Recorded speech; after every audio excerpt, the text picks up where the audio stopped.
Hola a todos, sean bienvenidos a la última parte de esta clase llamada Desarrollo de los organismos multicelulares, integración de células, órganos y sistemas.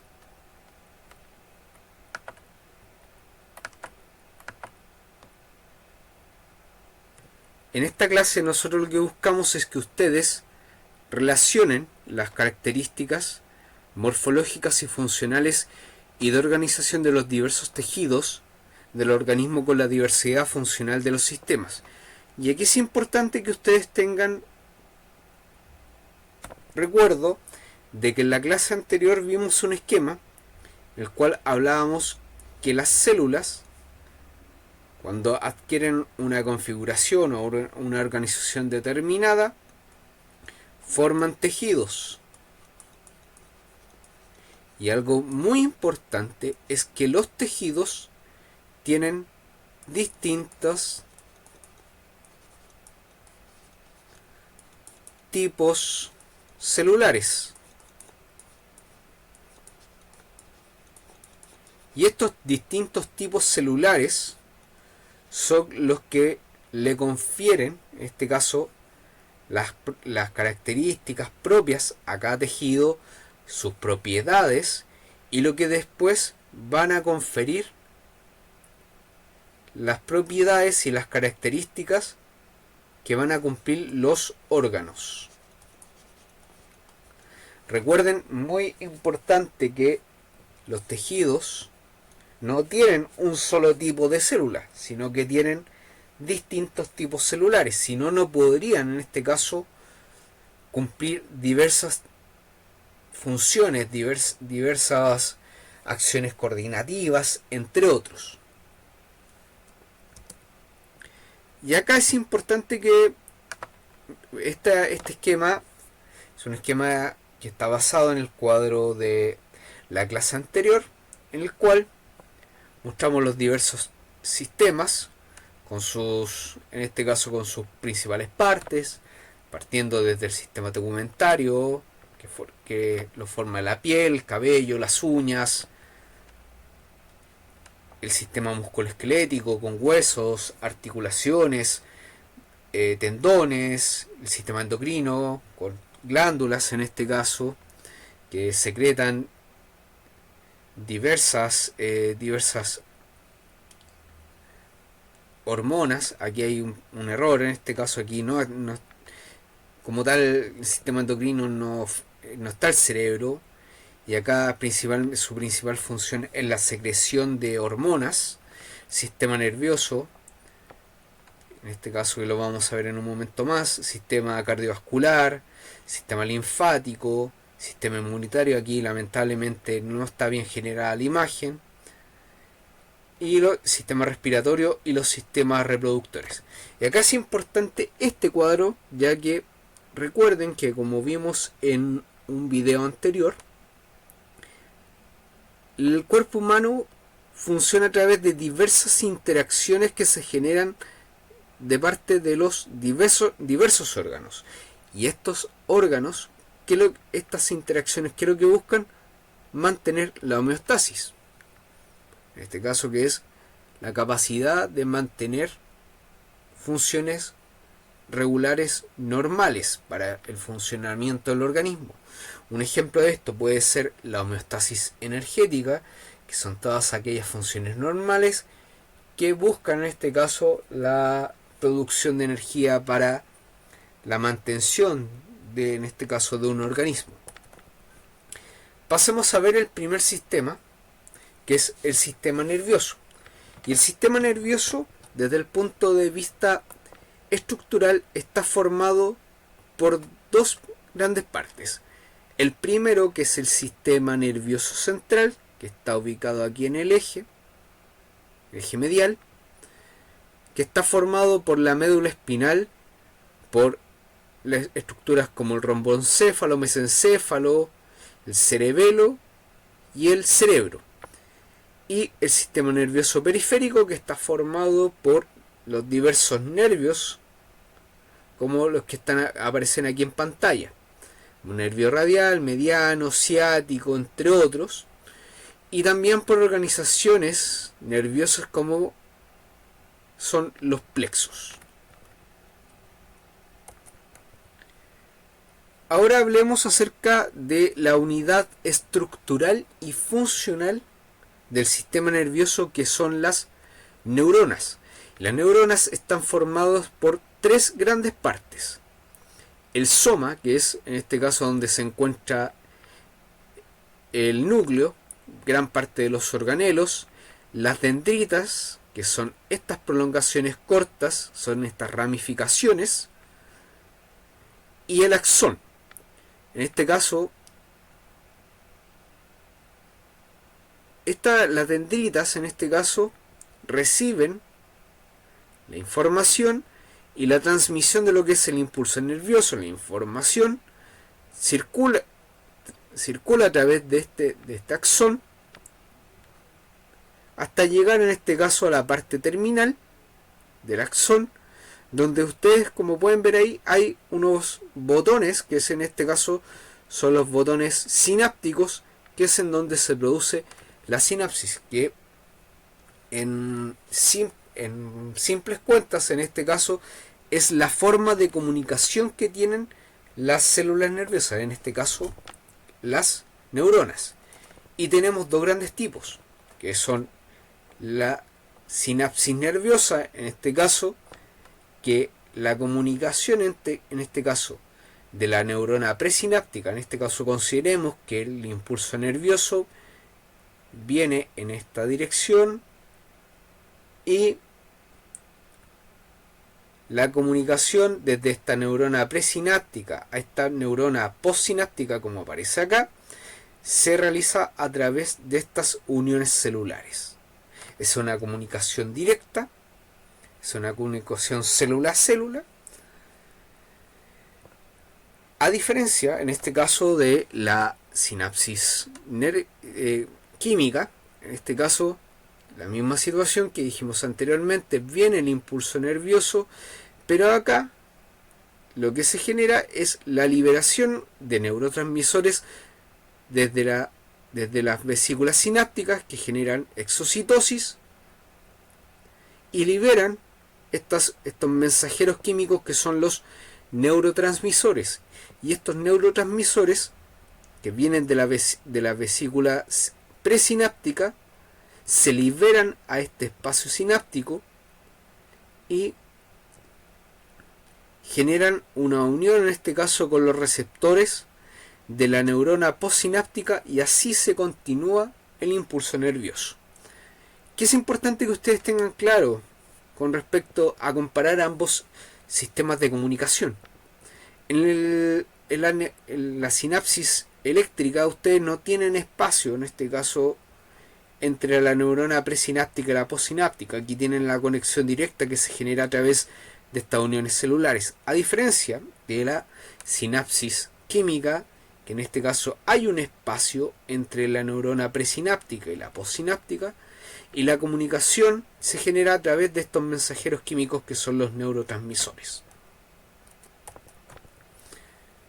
Y una aplicación que desemboca en lo que es el sistema musculoesquelético, que nos ayuda a funcionar, a movernos, entre otras funciones, es lo que se llama la unión neuromuscular, o también llamada placa motora, que es la unión, en este caso, entre la neurona motora y la fibra muscular.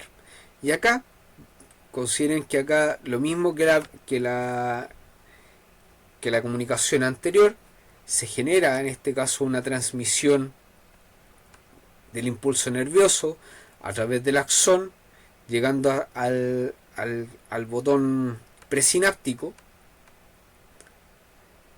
Se genera, en este caso, llega a este potencial, se despolarizan los canales de calcio dependientes de voltaje, y aquí se liberan, lo mismo que vimos en la sinapsis química, es en esencia eso, se liberan neurotransmisores hacia la hendidura sináptica, y los receptores activos abren los canales de sodio dependientes de sustancias químicas, y despolarizan la membrana postsináptica, que es la que va a recibir la información, y la propagación de la despolarización de la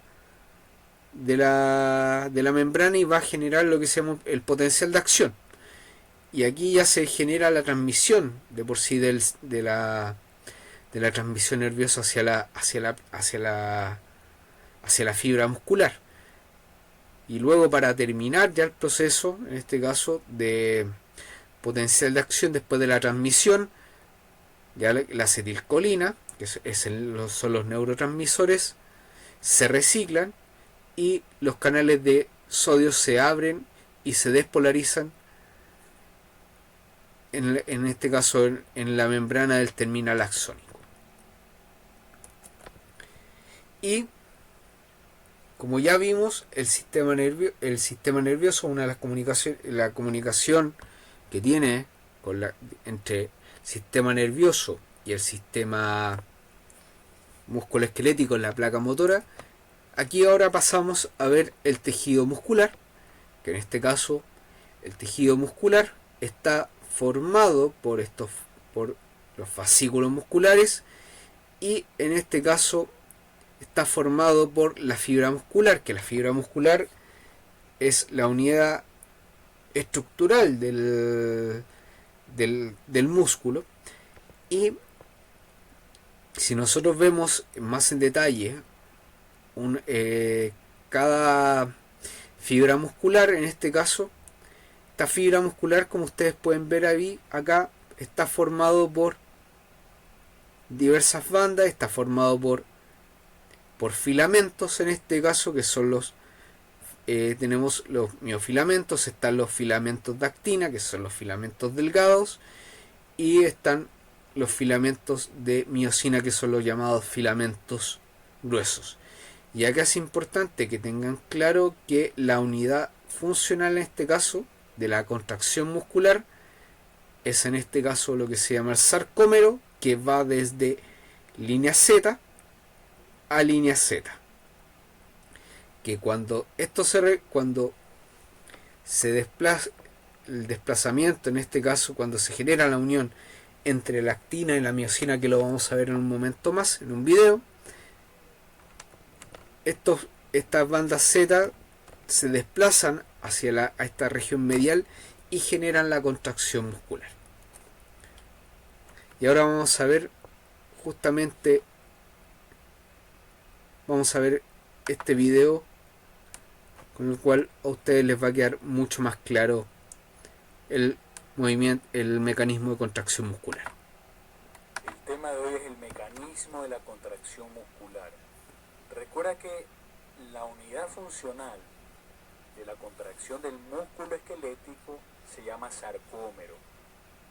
Tenemos el músculo esquelético, que está formado por haces, los haces están formados por fibras y las fibras por miofibrillas. Esas miofibrillas tenemos dos tipos, las delgadas, que son las actinas, el filamento delgado, que es la actina, y el filamento grueso, que es la miosina. Recuerda, el sarcómero es la unidad funcional, se encuentra entre dos discos Z. Hoy vamos a ver el mecanismo de la contracción, que es muy importante que lo sepan. Como puedes ver ahí, los filamentos delgados y gruesos. Veamos qué es lo que ocurre dentro. Los iones de calcio, que vas a ver en morado ya mismo, se unen a la troponina C. Estos son liberados por el retículo sarcoplástico. Al unirse a la troponina, esta cambia de forma y provoca el desplazamiento de la tropomiosina. Este desplazamiento que estás viendo deja libre al sitio activo de la actina. ¿Para qué? Para que la cabeza de miosina se pueda unir.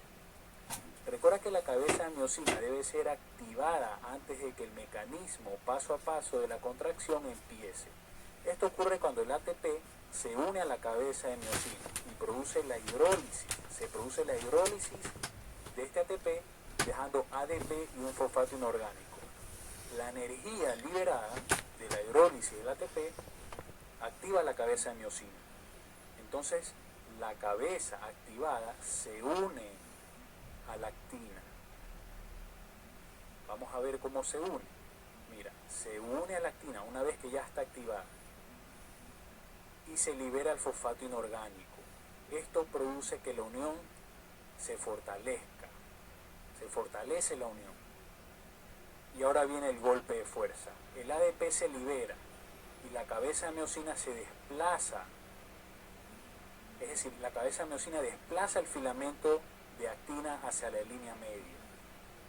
Ahora, el cambio de ATP, ahora viene otro ATP, se une a la cabeza de miosina y la unión entre la cabeza y la actina se debilita cuando llega el ATP y se separa la cabeza.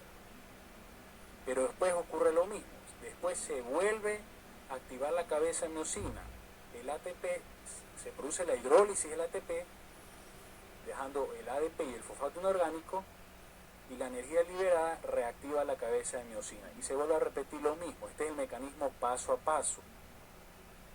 Siempre, mientras los sitios de unión de la actina estén expuestos, esto se va a producir siempre. Mientras los sitios de unión de la actina estén expuestos, este mecanismo paso a paso va a seguir. Se produce la contracción muscular como estás viendo ahí. Ahora, ¿cuándo termina este mecanismo? Es muy sencillo. Cuando el calcio es bombeado de regreso al retículo sarcoplásmico, existe una bomba de calcio. Entonces, mira cómo se fue el calcio ahí. Entonces se vuelve a tapar los sitios de unión, la tropomiosina vuelve a su lugar original. Entonces la cabeza de miosina ya no tiene dónde unirse y se termina la contracción.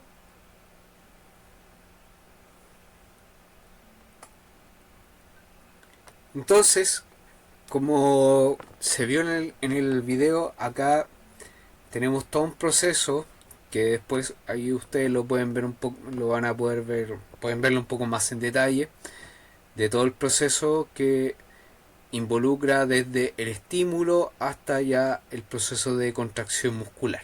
Así que esto se los dejo para que lo puedan revisar un poco más en detalle. Pasemos al siguiente sistema, que es el sistema endocrino.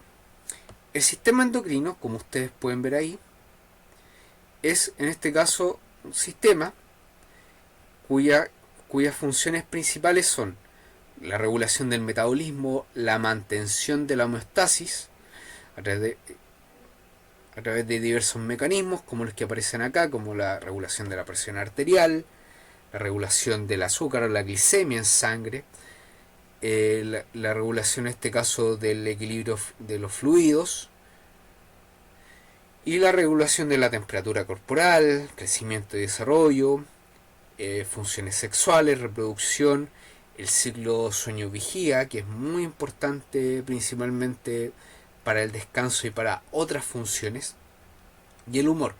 Acá es importante que ustedes tengan claro que el sistema endocrino tiene en este caso tres partes. Tiene en este caso lo que sería la glándula, que es la glándula principal de control, que es el hipotálamo, ya que acá, en realidad es una estructura que se ubica aquí en la base del cerebro, que genera en este caso comunicación y coordinación con lo que se llama la glándula pituitaria, o lo llamado también glándula hipófisis. Y esta glándula hipófisis en este caso genera diversos factores en este caso que van a afectar el funcionamiento de otras estructuras glandulares, como por ejemplo la glándula tiroidea, la glándula suprarrenal, la parte en este caso endocrina del páncreas, que es principalmente células alfa y células beta pancreáticas, y también la parte endocrina de los órganos sexuales, tanto ovarios como testículos. Hablemos brevemente de la glándula tiroides. La glándula tiroides, como ustedes pueden ver ahí, tiene diversas funciones en este caso. Primero, regulación en este caso a nivel metabólico, controlando la tasa de fosforilación, el consumo de oxígeno, la regulación de la temperatura, desarrollo neurológico, también el estímulo del crecimiento y la síntesis de proteína y la secreción de hormonas, en este caso principalmente de las hormonas T3 y T4. Y como les mencioné anteriormente, es importante que tengan claro que el hipotálamo es el que genera, en este caso, una interacción con la glándula pituitaria o hipofisiaria, como aparece acá, y en este caso estimula, y aquí podemos ver que el hipotálamo que secreta la TSH, la hormona tiroestimulante, que es la que estimula finalmente la producción de las hormonas, de la hormona T3 y la hormona T4. Y estas hormonas son las que en este caso son las importantes en todas las funciones que mencionamos acá. Y aquí está desarrollado el esquema de regulación, que el hipotálamo secreta la TSH en la adenohipófisis o hipófisis anterior, y esta genera, en este caso también, genera la estimulación hacia la glándula tiroidea para la producción de hormona T3 y T4, con las funciones que aparecen acá en pantalla. Y es importante, como mencionamos anteriormente, que acá tenemos el hipotálamo y acá tenemos la hipófisis. Por eso vamos a ver lo que se llama lo que es la glándula hipofisiaria o la glándula pituitaria, que en este caso la glándula hipófisis en este caso también tiene una función de regulación de otras estructuras glandulares o de otras estructuras como tal, y en este caso depende de qué parte de la hipófisis genera en este caso la acción determinada, ya que la hipófisis es una estructura bilobular que tiene dos lóbulos, que es el lóbulo anterior, que se le conoce como adenohipófisis, y el lóbulo posterior, que se le llama neurohipófisis. Y cada uno de estos genera, en este caso, genera la regulación, en este caso, de diversas estructuras, como la glándula, la producción de glándula de crecimiento, para la estimulación de crecimiento de huesos, la hormona folículo estimulante para el crecimiento del folículo ovárico, del proceso de la ovulación, la producción de espermatozoides, la hormona luteinizante, en este caso para la producción de hormonas sexuales como estrógeno, progesterona, testosterona, la ACTH está relacionado con la secreción de hormonas de la glándula suprarrenal como el cortisol, conocida como hormona del estrés, la tirotropina, que ya la vimos anteriormente, que es la hormona que estimula la secreción de la hormona T3 y T4, la glándula tiroidea, y la prolactina, muy importante en el desarrollo de las glándulas mamarias y la secreción de la leche materna.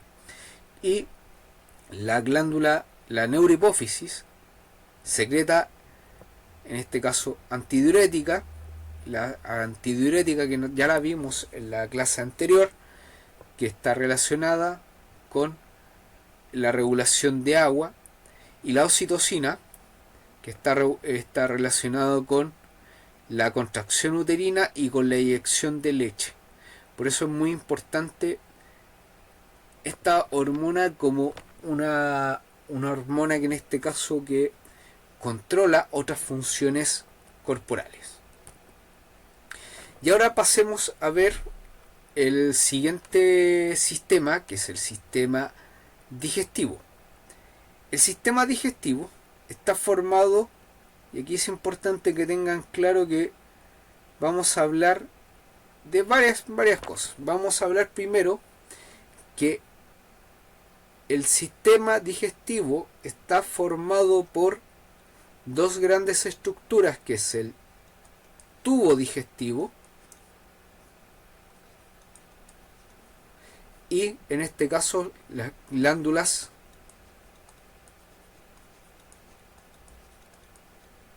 u órganos anexos. Y estas estructuras son, como parte del tubo digestivo, son la glándula, el esófago, el estómago, los intestinos delgado y grueso, partiendo por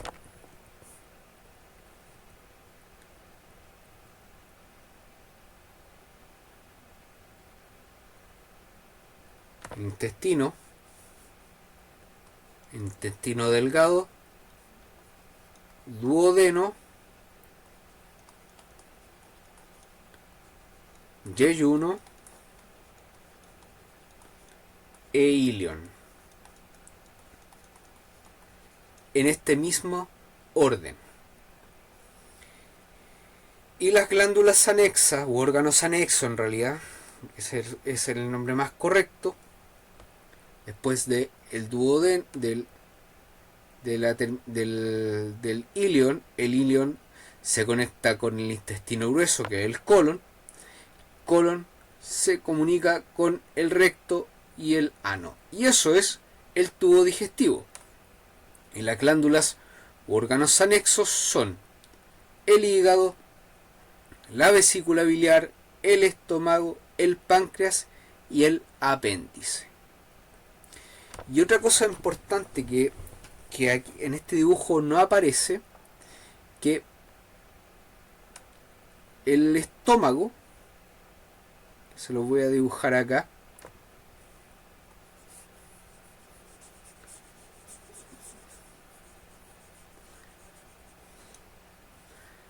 que el estómago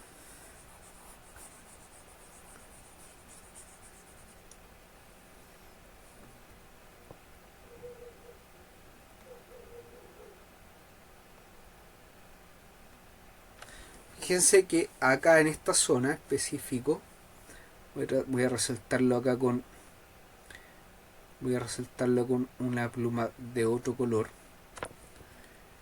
Desde el esófago, supongamos que está aproximadamente en esa zona, ahí hay una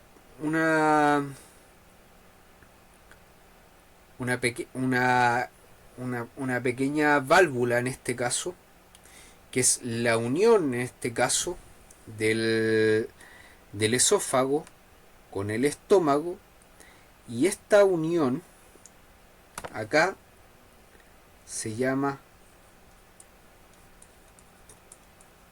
cardias.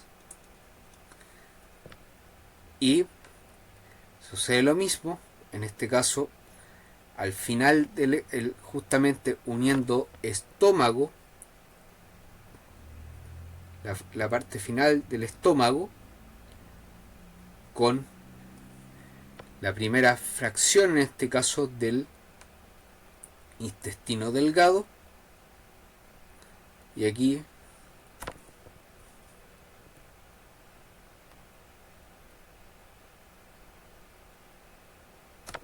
está lo que se llama el píloro.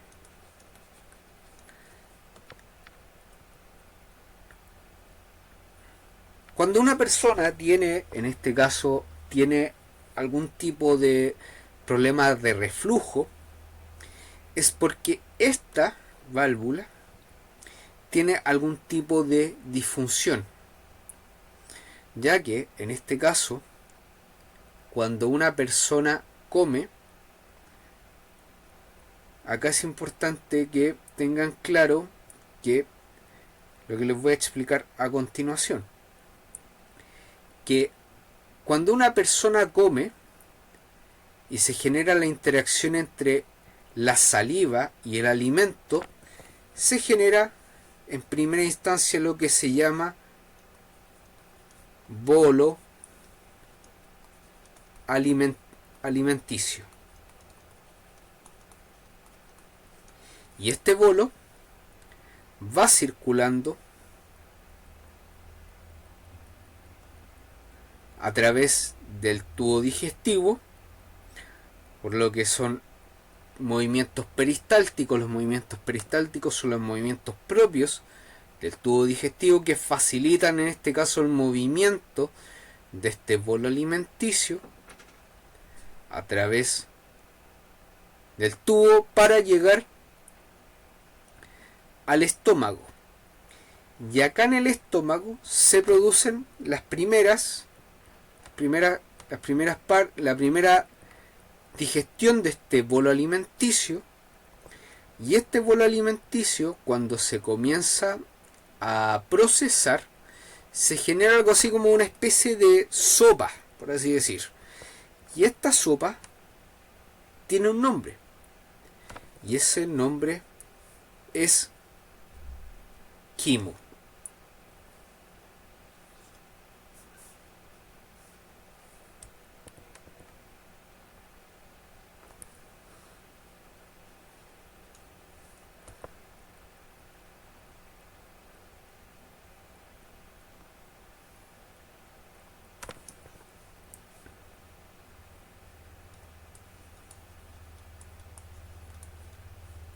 Y este quimo luego pasa desde el estómago hacia la primera parte, en este caso del intestino delgado, y en estas primeras partes de digestión del intestino delgado, este quimo se pasa a transformar en kilo.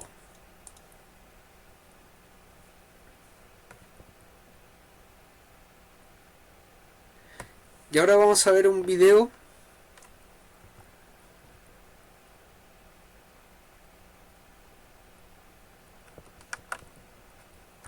acerca del sistema digestivo.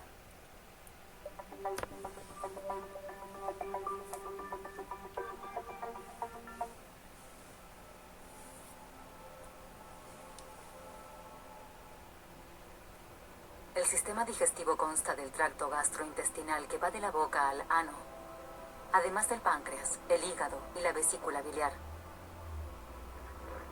El sistema digestivo es responsable de recibir alimentos, degradarlos y absorber los nutrientes y de eliminar el material no digerible. El estómago mezcla alimentos con ácido y comienza la digestión.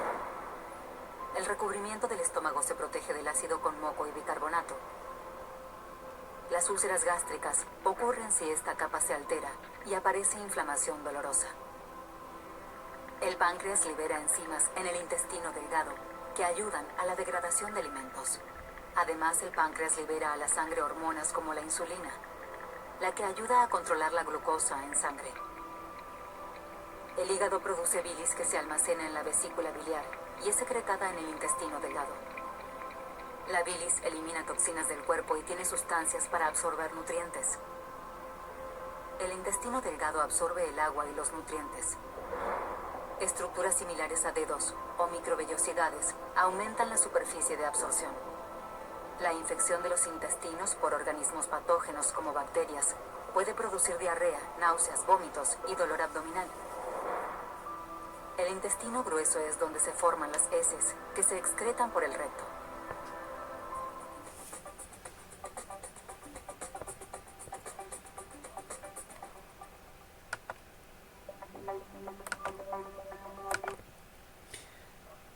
Ahora veamos más en detalle cada una en este caso, de las estructuras que forman parte, en este caso, de todo el proceso de digestión. Partamos en este caso con la boca, cuyo movimiento principal es la masticación. Aquí se involucra la saliva y aquí se produce la primera parte de digestión, en este caso, de almidones. Aquí tenemos algunas amilasas.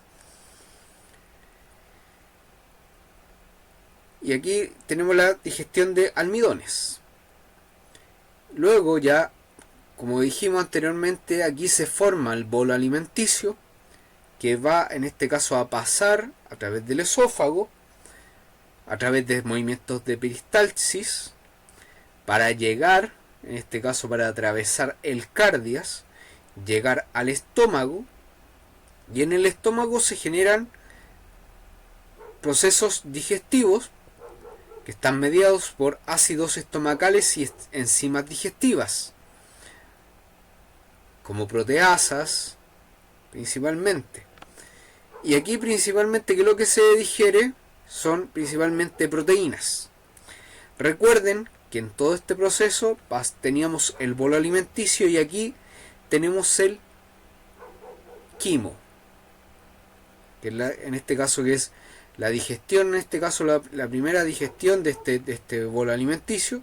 Ya cuando pasamos del estómago hacia el intestino delgado, pasando por el píloro, tenemos en este caso ya la interacción del intestino delgado con diversos jugos digestivos que van a digerir diversos compuestos como harinas, proteínas, carbohidratos, y aquí es donde tenemos aquí ya se produce el kilo. Y aquí aparecen las dos, en este caso, dos glándulas anexas, que son el páncreas y el hígado, que cada uno tiene su función. En este caso el páncreas, que es la parte exocrina. Eso ténganlo muy claro, que la parte exocrina, que es la que forma parte de la digestión.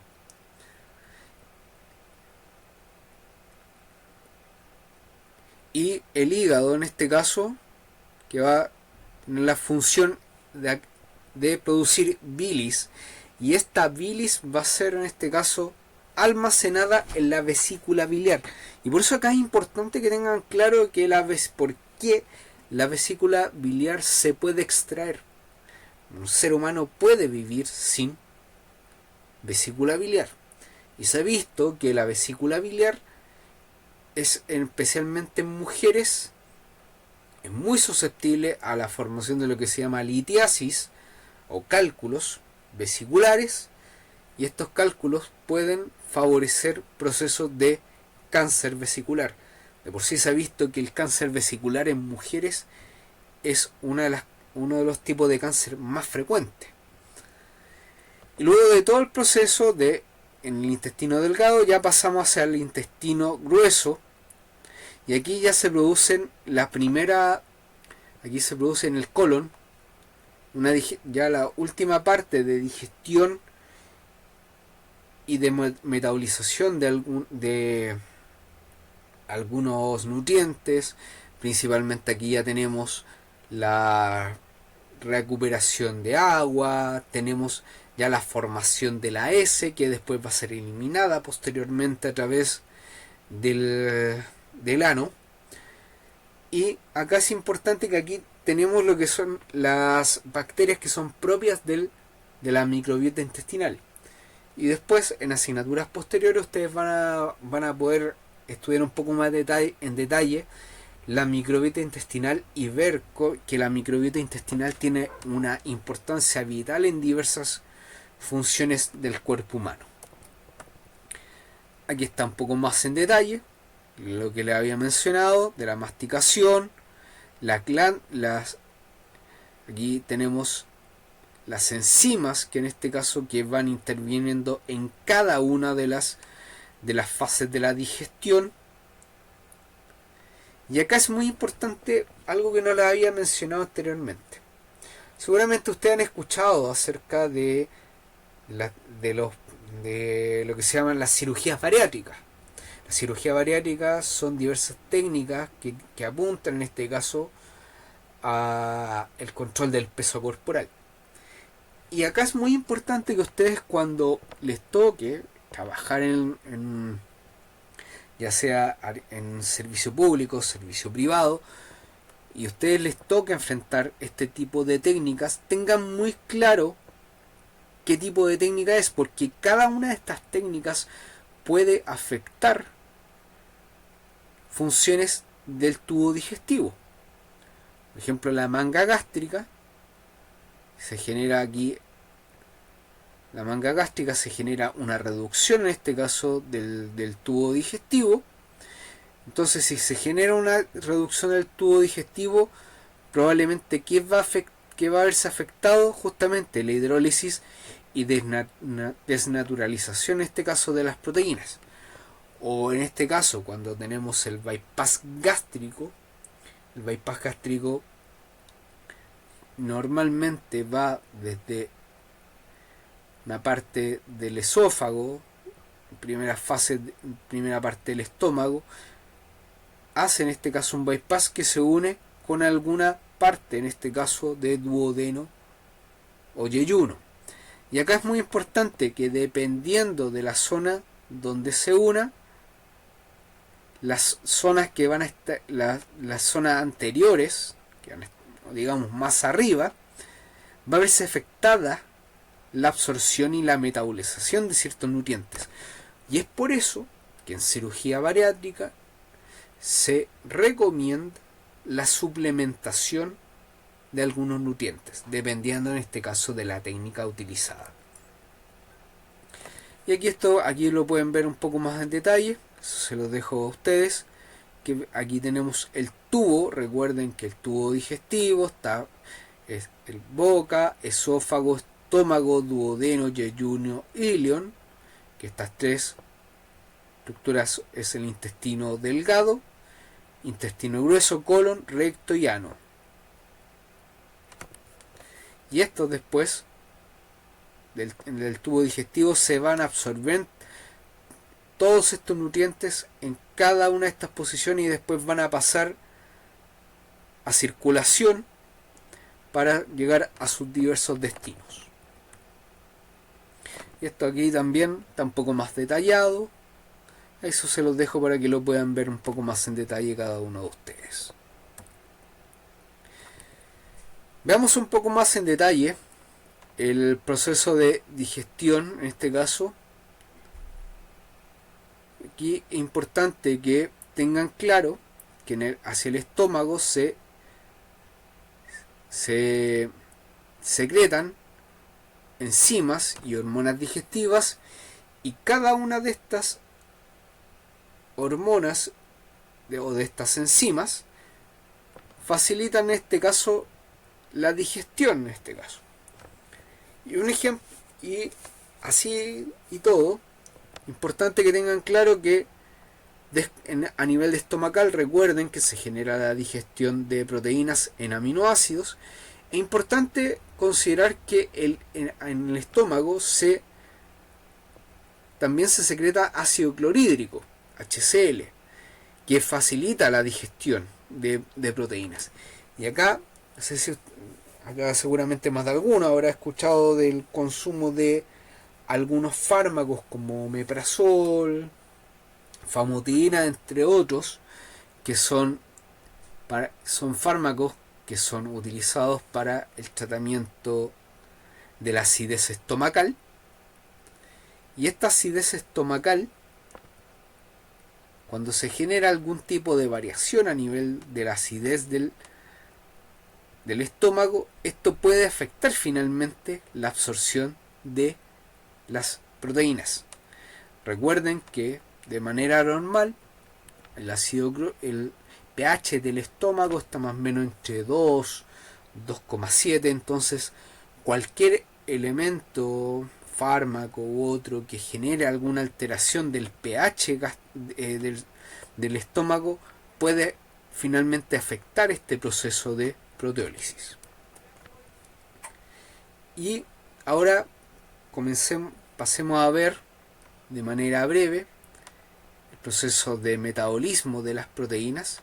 Recuerden que ya pasó el estómago, se transformó este quimo.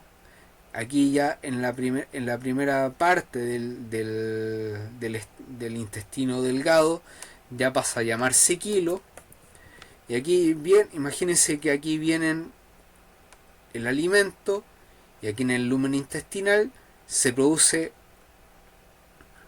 la digestión de más proteínas en aminoácidos, y estos aminoácidos son absorbidos por lo que se llama el borde en cepillo. Y acá esto es muy importante que tengan claro lo siguiente. Este borde en cepillo es muy importante, ya que en este borde en cepillo es en donde están hay algunas peptidasas de membrana, y estas peptidasas de membrana son las que en este caso después facilitan el proceso de la absorción de los aminoácidos por parte de este enterocito, para que después pueda pasar a circulación portal, que va a llegar después al hígado. En situaciones de ayuno, este ayuno puede ser ya sea voluntario, o por ejemplo si es involuntario, cuando tenemos un paciente que por ejemplo está en unidad de cuidados intensivos y no puede comer por la boca, no puede ingerir algún alimento, puede generarse lo que se llama atrofia y aplanamiento de las vellosidades intestinales, que se vio en el video. Entonces, cuando se genera este aplanamiento de las vellosidades intestinales, que se afecta la absorción de diversos nutrientes. Y un ejemplo de esto es, en este caso, puede ser aquí la absorción de proteínas en esta parte del intestino. Entonces recuerden que si nosotros tenemos algún tipo de aplanamiento de vellosidad intestinal, ustedes tienen que tener claro en qué parte se ve afectada este aplanamiento de la vellosidad intestinal, y eso va a ver afectada la absorción de algún nutriente determinado. Aquí está un poco más en detalle, lo mismo, aquí cómo se involucran aquí todo el proceso de la absorción y digestión de las proteínas del estómago, ya en este caso ya llegando aquí al intestino con las aminopeptidasas, las tripeptidasas, y cómo pasan los aminoácidos ya enterocitos y después pasan a circulación portal. Y ahora veamos un poco más en detalle la parte de la absorción de lípidos, la cual en este caso está mediada por las sales biliares. Y recuerden muy claro lo siguiente, que las sales biliares, ¿dónde se secretan? En el hígado. No se secretan en la vesícula biliar. La vesícula biliar solamente se absorben. Y las sales biliares emulsionan las grasas y forman micelas que facilitan después la acción de las lipasas intestinales, que degradan las grasas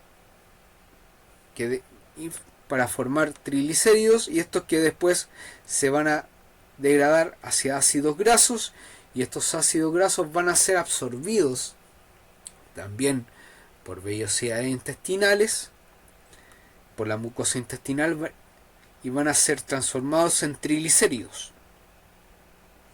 Y estos triglicéridos después van a ser incorporados con colesterol y apoproteínas en los kilomicrones, que son sistemas, en este caso de transporte, que lo vamos a ver un poco más en detalle en un momento. Y estos kilomicrones viajan por el sistema linfático y el torrente sanguíneo hacia los tejidos, y la lipoproteína lipasa, que es activada por ApoC, que es un factor en los capilares, convierte los triglicéridos para que después se puedan transformar en ácidos grasos, y después estos puedan ser utilizados por la célula, y estos pueden ser oxidados, pueden ser utilizados como combustible o reesterificados para almacenamiento, y este almacenamiento puede formar parte de tejido adiposo, o formando parte de procesos patológicos como lo que es la esteatosis. Cuando se le hable de esteatosis, es en este caso la acumulación de grasas en órganos, como por ejemplo la esteatosis hepática, es decir, la acumulación de grasa en hígado. También está la esteatosis pancreática, en este caso es en páncreas. Veamos de manera rápida este gráfico, de metabolismo de lipoproteínas.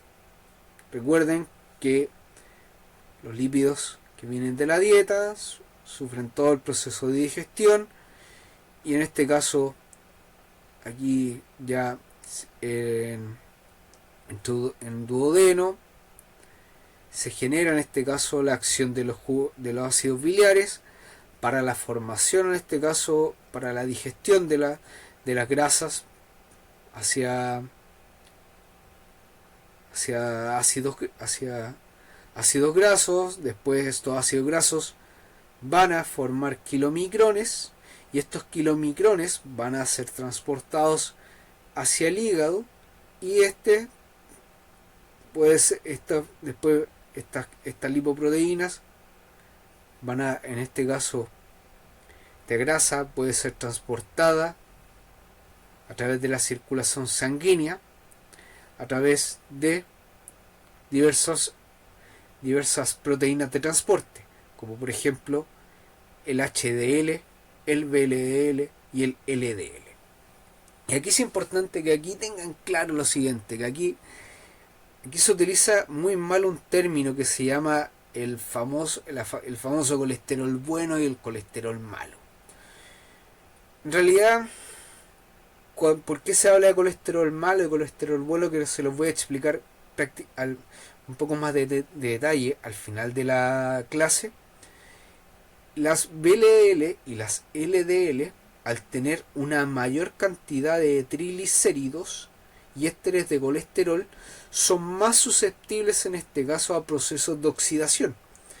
Y cuando tenemos cualquier tipo de proceso de oxidación, esto genera, en este caso, la oxidación genera a que se genere lo que se llama la agregación plaquetaria, y que esta LDL se queden en los vasos sanguíneos y formen ateromas. A diferencia en este caso del HDL, que en este caso el HDL transporta principalmente ésteres de colesterol y no son tan oxidables si nosotros los comparamos con el VLL y el LDL.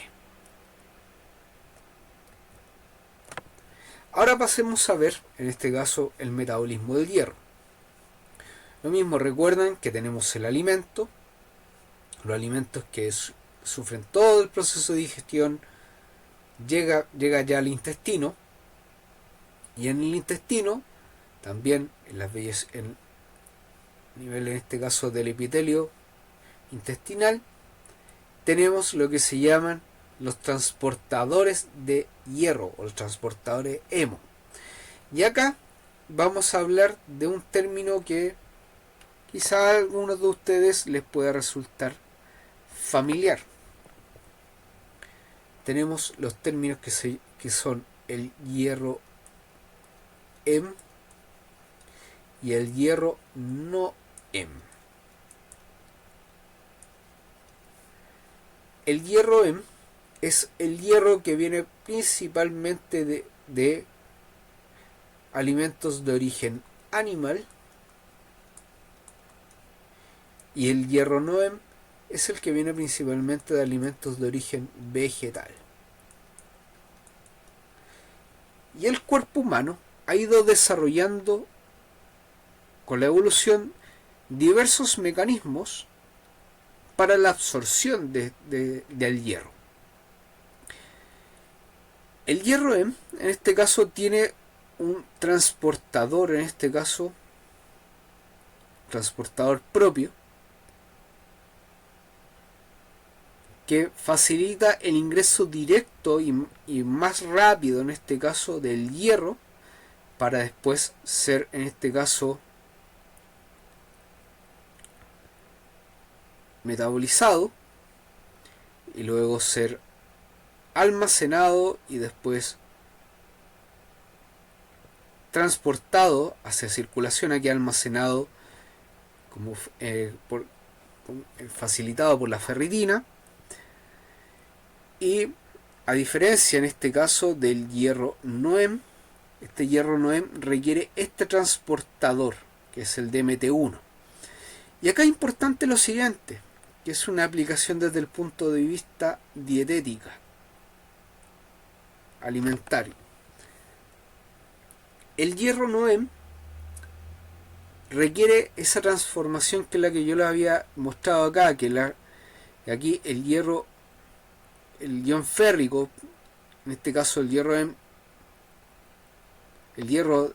animal entra directamente, pero en este caso el hierro Noem requiere esta transformación de ion férrico a ion ferroso para que pueda entrar a través de este transportador del DMT1, y hay un nutriente que facilita en este caso este ingreso, y este nutriente es el ácido ascórbico, o popularmente conocido como vitamina C. Y es por eso, esta es la justificación por la cual se recomienda que el consumo de alimentos que son altos en hierro Noem, como por ejemplo vegetales de hoja oscura,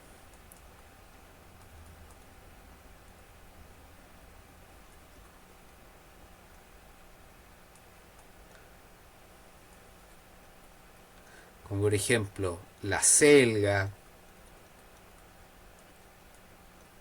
la espinaca,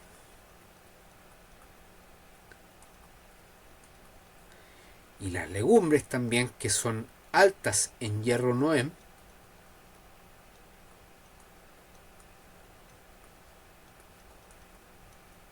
pero especialmente estas primeras, que son las verduras de hoja oscura, se les recomienda la adición de alimentos altos en vitamina C, como por ejemplo el jugo de limón, el jugo de naranja, todo lo que son cítricos.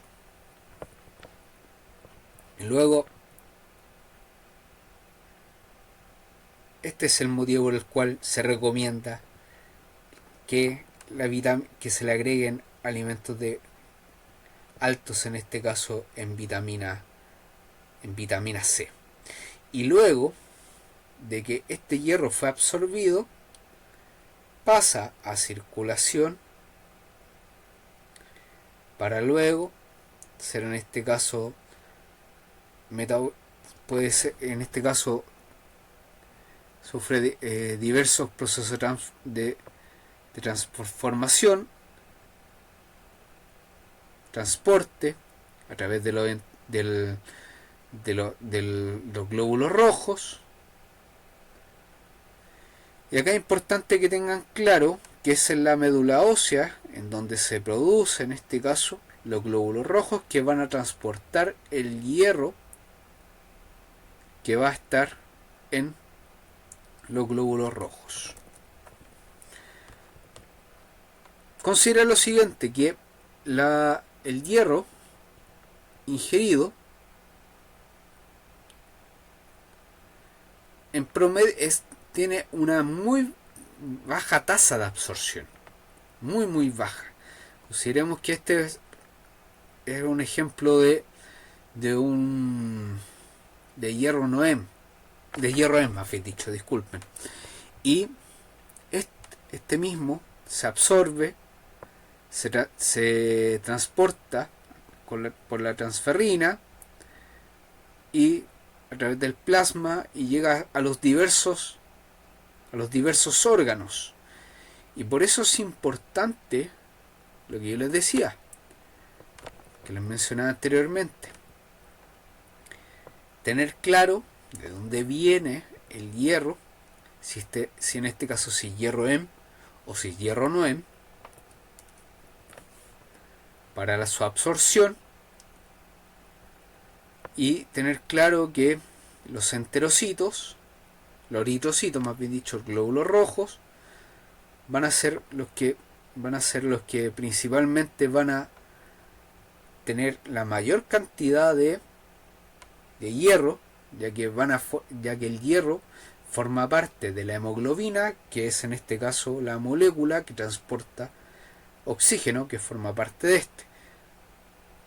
También el hierro lo podemos encontrar en otras estructuras como la mioglobina, que es en este caso es la molécula que acumula hierro, en este caso a nivel de músculos, y en otros tipos de estructuras como las enzimas de los citocromos. Y la pérdida en promedio, como bien dice acá, es de 1 a 2 miligramos por día. Entonces prácticamente lo que se consume prácticamente se puede perder una gran cantidad. Y aquí está lo mismo, lo que yo les decía, que le hacía referencia a la absorción del hierro, de la utilización, de dónde se produce, y algo que no le había mencionado con respecto acá al reciclaje del hierro, que es por parte de los macrófagos, que en este caso toman los eritrocitos y generan en este caso el reciclaje de el hierro para que después este hierro nuevamente vaya a circulación. Aquí ya estamos llegando a la parte final de la clase y vamos a ver de manera breve el metabolismo de las vitaminas. Y nuevamente recuerden que tenemos todo el proceso de digestión, de la formación del bolo alimenticio, el quimo, el kilo, ya en este caso la primera parte de duodeno, yeyuno, ilion, donde se produce principalmente la absorción de vitaminas y minerales. Y como ustedes pueden ver acá se producen en la absorción dependiendo en este caso de qué tipo de vitaminas sean. Y acá tenemos que nos hablan de vitaminas liposolubles e hidrosolubles, que se los voy a escribir ahora. Cuando hablamos de vitaminas, cuando hablamos de liposolubles, hablamos de la vitamina A, vitamina D, vitamina E y vitamina K. Y cuando hablamos de las vitaminas hidrosolubles, hablamos principalmente de las vitaminas del complejo B, excepto, como bien dice ahí, excepto vitamina B12 y el folato, que es vitamina B9,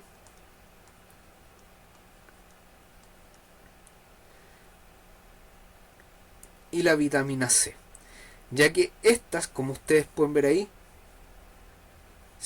tienen la metabolización que es asimilable a lo que es las vitaminas liposolubles. Entonces, volviendo al esquema, se absorben las vitaminas. Si en este caso son las liposolubles, van a requerir grasas o sales biliares, a diferencia de las vitaminas hidrosolubles, que están liberadas de proteínas, de carbohidratos, que están unidas en este caso a algunos alimentos. En el caso de las vitaminas liposolubles, de las hidrosolubles, perdón, van a ser absorbidas directamente por enterocito, van a ir a circulación de vena porta y van a ir a la sangre y van a circular de manera libre, y estas después van a ser eliminadas a través de la orina que es producida en el riñón.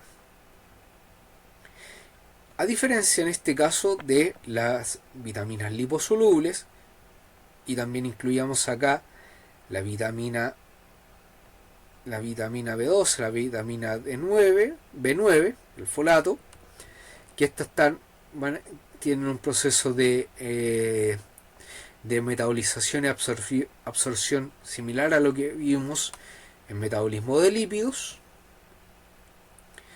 Son transportadas, unidas a kilomicrones, transportadas a la linfa, luego a la sangre, y dependiendo, estos pueden tener algún tipo de activación, como por ejemplo la vitamina D, que requiere, en este caso, la presencia de luz solar para ello, o se almacenan, en este caso,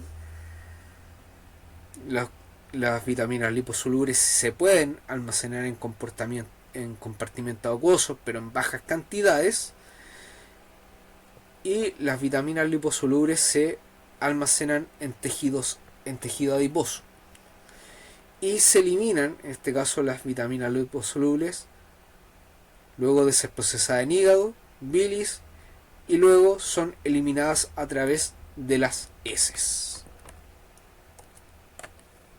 Importante acá que tengan claro que la mayor parte de las vitaminas se absorben en el intestino delgado, principalmente en duodeno y yeyuno principalmente, y dependiendo, en este caso, de su biodisponibilidad, va a depender de la eficacia de la digestión, que es lo que habíamos mencionado anteriormente, si es que la persona ha tenido algún problema con sus vellosidades intestinales, si es que ha estado con periodos de ayuno, el tránsito intestinal también, fuentes dietéticas, por ejemplo, aquí podemos incluir la fibra dietética, posibles interacciones con algunos otros nutrientes o con algunos otros alimentos, medicamentos, etcétera, y del estado nutricional.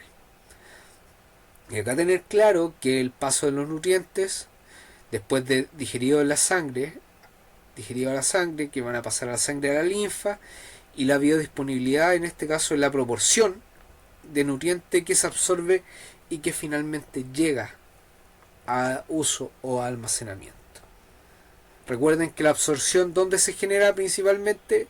En realidad se genera en el tubo digestivo y después pasa a la circulación, ya sea a sangre o a linfa. Pasemos a... Ya estamos en la parte final, en este caso, de la clase. Y aquí hablemos brevemente acerca del sistema reproductor masculino y femenino. Y en este caso son los órganos que facilitan el proceso de reproducción humana, que están diferenciados en este caso por sexo femenino, sexo masculino. Tenemos las estructuras, aquí tenemos las mamas, en este caso, donde están, en este caso, los conductos lactíferos que van a producir la leche. Tenemos el útero, las trompas uterinas, los ovarios y la vagina. Y en el caso del hombre, tenemos principalmente acá tenemos pene y tenemos testículos y otras estructuras como en este caso la próstata.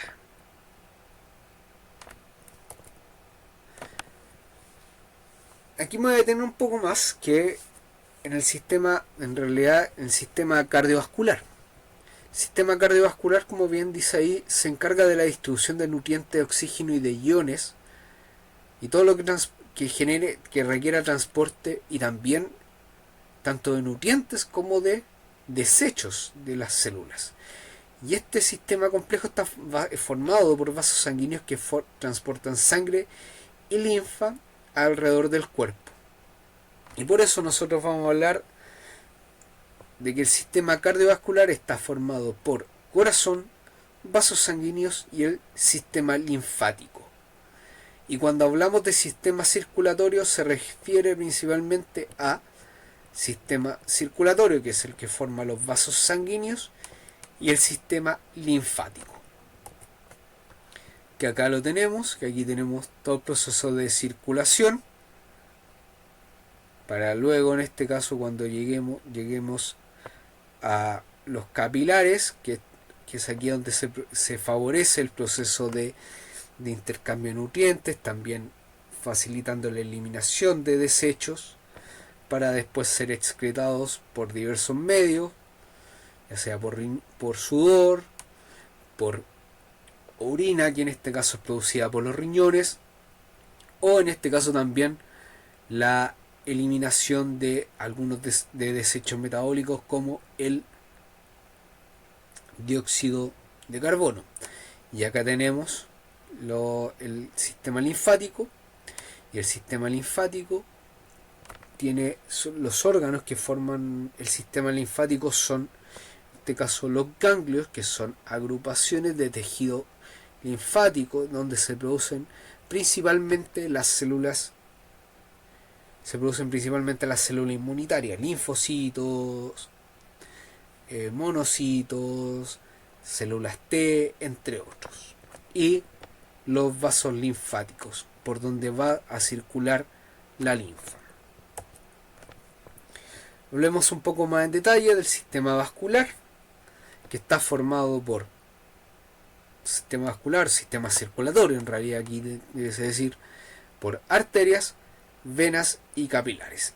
Veamos primero las arterias, cuya función principal es el transporte de sangre oxigenada desde el corazón y distribuida para todo el cuerpo. Y tenemos una gran variedad en este caso de arterias. Y acá es importante que tengan claro que aquellas que estén más cercanas al corazón van a ser más grandes que aquellas que son cerebrales o que van a estar en la periferia, que van a ser mucho más pequeñas. Y acá tenemos la variedad en este caso de arterias. Estas pueden ser arterias que están mucho más cercanas al corazón, y en este caso que están formadas por capas, en este caso por 3 capas: la adventicia, que es en este caso la capa externa, la túnica media, que es principalmente tejido muscular, y la túnica íntima, que es en donde tenemos diversos receptores, diversas estructuras, y va a ser la que va a estar en contacto directa con la sangre. Ahora veamos las venas, que en este caso transportan sangre desoxigenada, en este caso desde los tejidos hacia el corazón, y esta después donde va a ser oxigenada, y en este caso después va a ser oxigenada a través de su circulación pulmonar, y así comienza en este caso el ciclo nuevamente. La diferencia entre arterias y venas, como podemos ver acá, es principalmente la túnica media, que en este caso las venas tienen una adventicia de mayor calibre si nosotros las comparamos con las venas, y la túnica media en las arterias es mucho menor.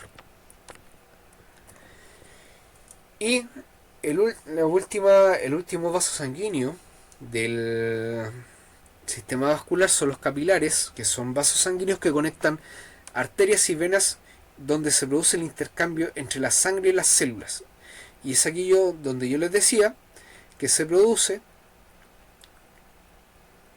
en la primera parte el transporte de oxígeno, y también en este caso donde se genera también en donde las células de estos capilares van a obtener oxígeno y van a dar CO2, en realidad van a dar oxígeno hacia las células, y el dióxido de carbono hacia el torrente sanguíneo para la eliminación posterior a través de la circulación pulmonar. El sistema linfático como les había mencionado, está formado por linfa y los ganglios linfáticos, y la linfa, que es, por así decir, es el equivalente a lo que sería la sangre en el sistema circulatorio. Es un líquido transparente, el cual se usa para la eliminación de células muertas y desechos metabólicos. Y el sistema linfático protege al cuerpo y está muy relacionado con el sistema inmune, y forma parte en este caso del mantenimiento también del ambiente fluido en el cuerpo y las presiones. Por ejemplo, si tenemos un paciente, por ejemplo, que tiene algún tipo de inflamación, por ejemplo, hinchazón en las piernas, por ejemplo, se debe principalmente a acumulación justamente de linfa y otros líquidos en esas zonas. Y ya para ir terminando, una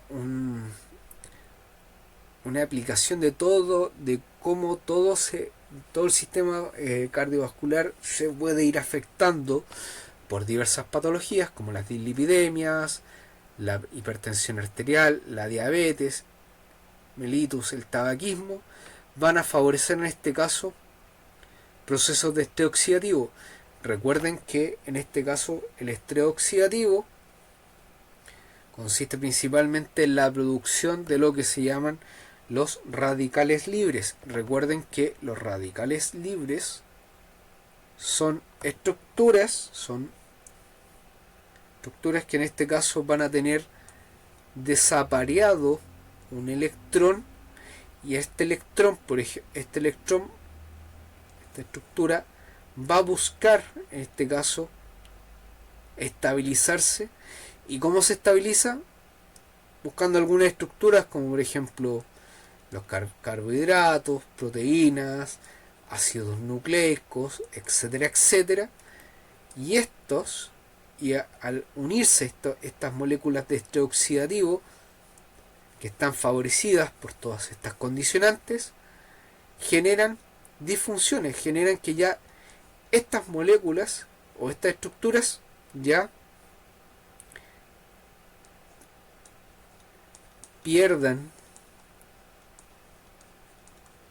funcionalidad.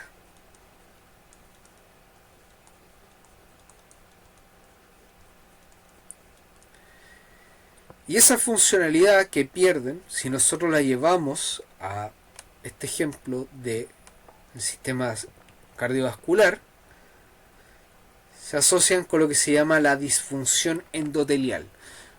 Si nosotros lo vemos desde el punto de vista de, como dice la palabra, disfunción, es que el endotelio del sistema cardiovascular, que es la capa más interna, pierde funcionalidad. Y esto está asociado con lo que se llama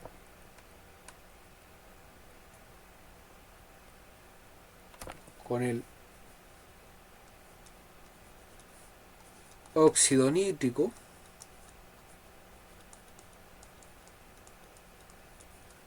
y con este factor angiotensinógeno 2. Y todo este proceso favorece todos estos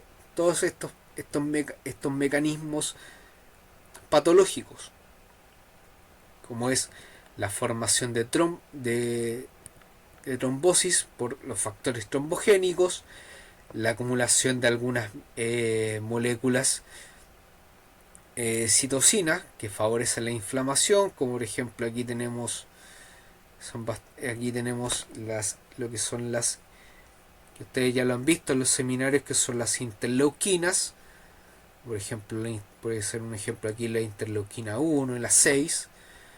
Y acá también tenemos afectación de la vasoconstricción, es decir, del movimiento normal que tiene el vaso sanguíneo para favorecer la circulación de la sangre. Y con todos estos procesos también se van a ver favorecidos procesos de factores de crecimiento a través de la matriz extracelular, proteólisis, y todo esto va a favorecer este proceso de disfunción endotelial que va a desembocar en este evento clínico que puede ser, por ejemplo, un infarto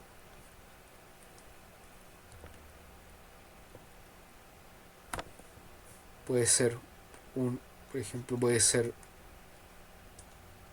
un accidente cerebrovascular, o puede ser, por ejemplo, un infarto agudo al miocardio.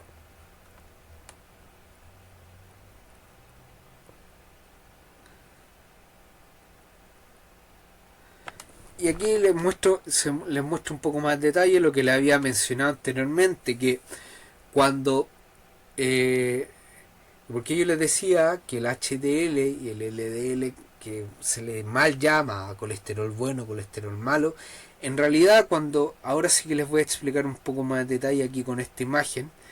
Cuando hablamos del HDL,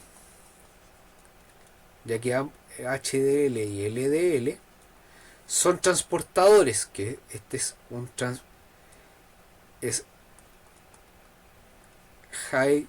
la traducción high density lipoprotein,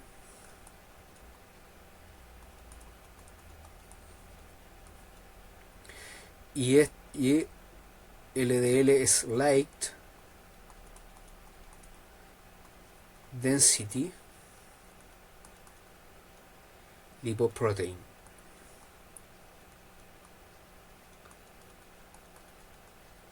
Y si se acuerdan,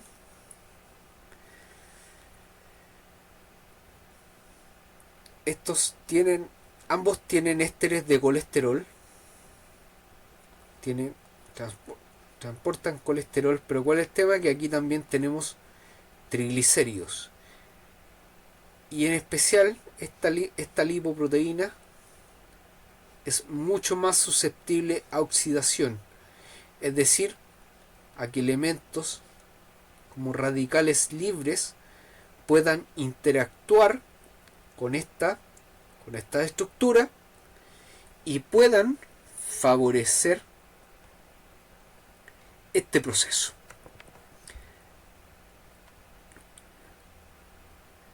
Que en este caso el LDL generan procesos, en este caso cuando se acumulan en demasía, favorecen procesos como la adhesión, en este caso ya sea de la lipoproteína, de algunas células sanguíneas, que van a favorecer que se adhieran, el aumento de algunas citoquinas como las interleuquinas, que la habíamos mencionado anteriormente, y todo esto va a favorecer lo que yo les decía acá, que esta LDL se transforma en una LDL oxidada, y esta LDL oxidada va a favorecer en este caso que lleguen, para que se puedan tratar de eliminar diversas células, como por ejemplo células inmunitarias, y todo este conjunto de elementos va a favorecer lo que se llama la producción de células espumosas, y todo esto va a favorecer este proceso. Imagínense cuando tenemos todavía el LDL normal, y cuando ya se comienza a acumular, es más susceptible de oxidación y va a favorecer que se acumule acá, en este caso en la íntima, en el endotelio, y va a favorecer en este caso lo que se llama la agregación plaquetaria, van a llegar células inmunitarias, y esto va a ir favoreciendo la creación de esta estructura, células T, células musculares, va a formarse matriz extracelular, se va a generar una capa fibrosa, y recuerden siempre que cuando se generan capas fibrosas en estructuras donde no deberían estar, esto va a afectar finalmente lo que es la movilidad y la estructura, y va a hacer que esa zona esté más rígida, y esto va a favorecer que haya un menor lumen, en este caso de este vaso sanguíneo, y esto va a favorecer lo que acá aparece como la lesión ateromatosa. Esto es lo que es la aterosclerosis, y entonces cuando esto se rompe, esto puede generar puede ser factor que puede facilitar algún tipo de accidente cerebrovascular, algún infarto agudo al miocardio, entre otros.